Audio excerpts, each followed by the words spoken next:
Tonight, CNN has learned America's intelligence and military leaders are watching Kim Jong Un with growing unease, fearing the young North Korean leader with questionable stability and a penchant for violence may have now perfected building a nuclear weapon and may be preparing to test it. CNN has learned Kim's regime could be preparing to launch a mobile ballistic missile, something it has never done.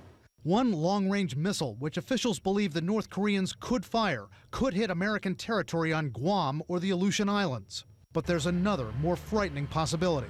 The scary scenario is that North Korea may launch its KN-14 ICBM. We've just learned that they've tested the ICBM engine. It may have new fuels that give it far greater energy and range. And with that range, the KN-14 can possibly reach Washington, D.C. The North Koreans would first have to flight test that missile, which they likely haven't done yet. But the concern tonight is that the regime is accelerating its nuclear weapons and missile capability under a leader who's becoming more warlike each week. A U.S. intelligence official telling CNN Kim is challenging his international rivals with provocative and threatening behavior. Could he be ratcheting up his weapons program because he's under threat from inside? Kim Jong Un has to be under enormous internal pressure from political elites and military elites.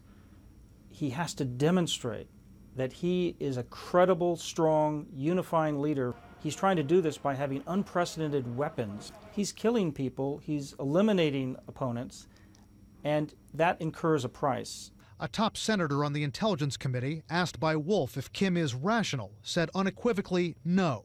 The kinds of things that he's doing, you'd wonder whether they have a death wish.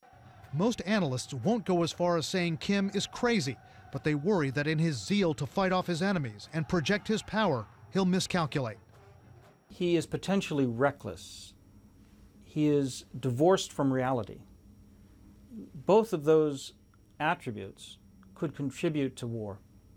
So we don't have to make a judgment psychologically as to whether he's crazy or sane. He's dangerous.